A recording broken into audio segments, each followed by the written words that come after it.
in order to be part of that process. There's a bigger vote in favour of this than there was for anyone.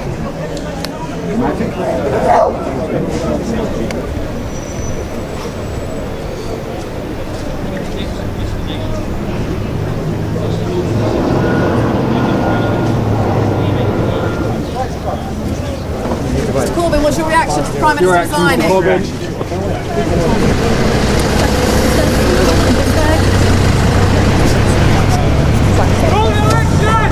Oops, sorry. Do you think there should be a general election? Can you tell us what you're going to say to the Shadow Cabinet this morning? Good morning. Please that your dream of Brexit has come true.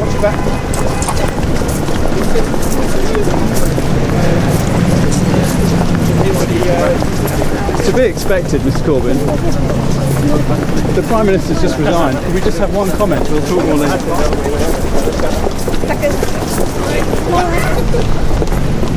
Sorry, I just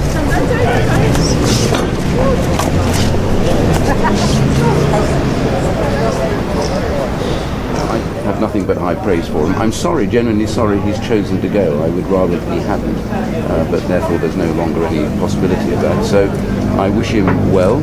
I think he'll go down generally in history as an excellent Prime Minister through a difficult period. Isn't his political reputation now in tatters? He took a huge gamble with this, and he lost. And when the history books are written, and this day will be writ large in those volumes, he will not come out of it smelling of roses. Well, no politician ever comes out smelling of roses, but the Prime Minister did something which no other Prime Minister has done, which is promise and deliver a referendum to the British people. I have wanted a referendum on this for some time because I believe that one way or the other we needed to get a decision so that the British people can have their view and we can either move on or we can change our relationship. So right. This has caught me completely by surprise. I've really given no thought at all to who I would support or what happens next. Improvise. I want to take time to think about it. My first reaction is that I had completely expected David Cameron to stay. I've called for him to stay. I thought it was the right thing for him to stay in, and I both very much have the same view on this. So I'm disappointed that he's taken this decision. I'm not standing by it. I said so. I said so a couple of moments ago. Not even as Chris's running mate. I'm not running anywhere at the moment. I'm knackered. So if you don't mind, I might be a walking mate, but not a running mate.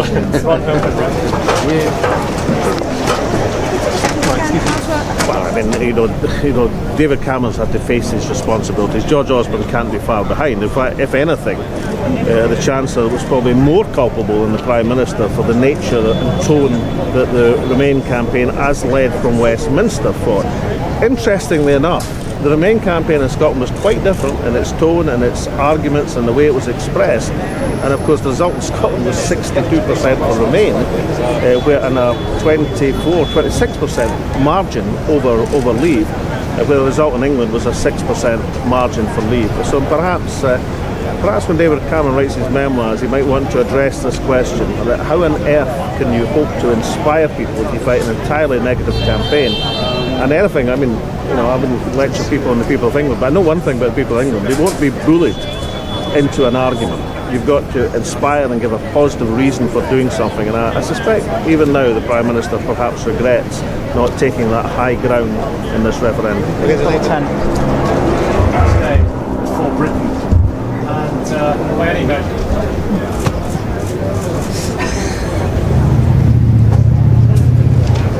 I think it's a disaster. Nigel Farage talks about Independence Day. Independence from our largest trading partners anywhere in the world, in Europe. The biggest market for our exports, where more is bought from Britain than anywhere else in the world. The biggest source of inward investment comes from Europe to Britain. And what we've done today is not declare our independence so much as turn our backs and walk away from what is effectively our own home economy, our own home market and base, which is Europe. I'm a school caretaker and I'm a regional organiser for London UKIP. So what's going to go on today? What do you predict? Well, it's an exciting time. There's a lot of challenges in a lot of areas. I think it's too soon to really say where we can go, but I would think Britain now can look forward to trading globally, opening up all the channels with the Commonwealth countries that we left behind 50 odd years ago. I think it's a bright future for the country, bright future for jobs, because I believe in opening up trade deals with the Commonwealth and the rest of the world, it will create more jobs and income, not only in the UK but in those countries as well. So I think a very bright future. Your son has been touted as a future leader of the Conservative Party, possibly a future Prime Minister of this country. Now that David Cameron, the present leader of the Conservative Party and the present Prime Minister, has indicated he is effectively now a caretaker Prime Minister and has invited an election to replace him, how likely is it your son will become the next leader of this party and of this country? He would have to put his name forward. I think he'd have to let his name go forward, to the chairman of what's called the 1922 committee. I don't want to get too technical. The Tory rules say there have to be two candidates selected by the MPs, so he'd have to get over that hurdle. Having got over that hurdle, he would have to go to the knowing him as you do, as his dad, do you understand that he wants to be Prime Minister? I don't know. I have no idea. I have absolutely no idea. He's a very good writer. He's a very good painter. He can do an awful lot of things, and he might decide that someone else can carry the ball. I accept the result. I accept that Leave have won, and we now have to take the steps to leave the European Union. But we have already seen that Project Fear was Project Massive Understatement. We have seen us relegated at this point from 5th to 6th biggest economy in the world in a few minutes. We've seen the pound plummet, and our economy now teeter on the brink of a very serious recession. That is what is on Boris Johnson and Nigel Farage's plate. That is what is on their shoulders. We will hold them responsible for that. We will do everything we can to build a progressive voice that says, do you know what, Britain can be better than the mean, nasty, insular one that Farage presents this morning. We're obviously leaders of the Remain campaign on the ground. The Liberal Democrats work very hard to stay in. We're united, and we remain Britain's only united, positive, pro-European party, not because we don't love Britain, but because we do love Britain.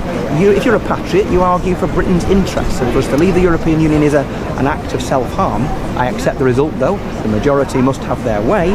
We now have to work our hardest to make sure that we build bridges back with our friends and our neighbours on this continent of Europe, which is our home. I do think one can't delay too long, because that will, I think, in itself create uncertainty if you haven't even begun the negotiations. I think it's fair enough to take a bit of time to assess things before you invoke Article 50, but I don't think you can have too long a gap before invoking Article 50, because that just adds to the delay. I would like just to say that I was very, very sad about the resignation of David Cameron. I had hoped he would stay on despite the result, but he obviously felt that was asking too much of him, and he'd have to say things that he didn't really believe.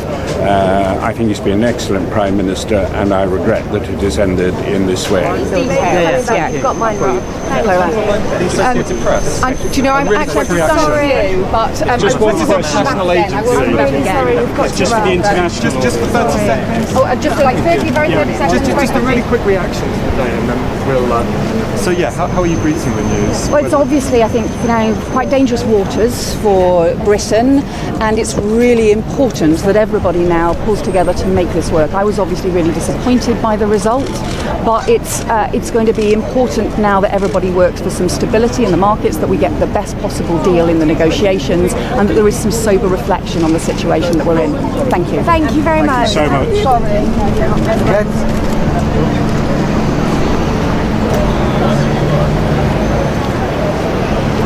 Mike Jackson. General Jackson, you very publicly stated your support for Remain. What were your first thoughts when it became clear that the UK is to leave the EU? Well, I was shocked. I didn't expect it. Perhaps a little complacent, maybe, on my part. But we are where we are. The people have made their voice clear, and we must now move on. Inevitably, are already hearing Scottish voices on the subject of another referendum. I would personally hate to see the United Kingdom break up. There are some odd sounds coming out of Northern Ireland, and there is the question of what in the future, the border, the land border in the United Kingdom between Northern Ireland and the Republic, what that will look like. I am Joh Redwood. I'm the Member of Parliament for Wokingham and a Vote Leave campaigner. Since 1987. So, yeah, the UK has decided to leave the EU. How do you think this is going to affect investment? I think it's very positive. I think many of the people and companies who've come here and invested here like working with the British workforce and like access to our market directly, and that will remain true today as it was yesterday. And I think we might attract new investments here because the pound has gone down a little bit. And would there need to be another general election before? No, absolutely not. I see no need for that. We have a 5-year mandate to govern the country. There's still quite a lot of things from our manifesto we haven't done. The new leader is just going to have to accept those. He or she fought on the same manifesto and has the trust of the people for that. There's then implementing the Brexit, which we need to do quickly and smoothly so that we don't disrupt trade and investment. We really want this to work well, and that's a big job for anybody to marry those two together, which is what needs doing. We have a 5-year parliament under an Act of Parliament. I don't think there's going to be any will to amend that Act of Parliament, and why should there be? We've got 2 mandates. We've got to get on and deal with them. Brexit Group is a broad church. Well, what do you feel about the possible racist or xenophobic attitude of someone like Nigel Farage? Well, I belonged to Vote Leave, and Vote Leave, I think, said very sensible things. I have no wish to get drawn into an argument about what other people did in other campaigns related. Mr. Redwood, I'm Ellie from Sunday Politics. Now, I don't want to over-stress this, right? We've got 52% of the country that voted to leave, but 48% voted to stay. We can't just disregard the votes of that very, very large minority of our fellow countrymen. 2 of the 4 constituent nations of the UK voted to stay. Again, we can't just pretend that didn't happen. The UK is a partnership, and we need to give due weight to the voices of all 4 national units within it. So we haven't got a mandate to do anything radical or precipitate or sudden or unilateral. You know, we're going to have to work with our partners. We're going to have to try and move ahead with the consent and approval of our allies wherever possible. And this will be a process rather than an event. There will be a phased repatriation of power, but within the context of a continuing military alliance and common market. There are some deep wounds within the party. Can they ever heal? Or, you know, how does it go forward? Well, the wonderful thing about referendums is that they give you the final decision to the British people. They are the referee, and they're a very good mechanism for reminding us politicians of all parties that we are servants and not rulers. We take our marching orders from the general population, and all of that therefore is in a way resolved. The ultimate arbiter has spoken.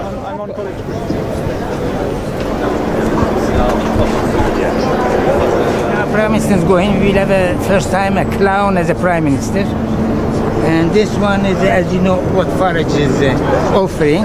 And this one, the Scottish Prime Minister, or First Minister, soon she will become Prime Minister of Republic of Scotland, because they will have a referendum and just get out. I'm Spanish.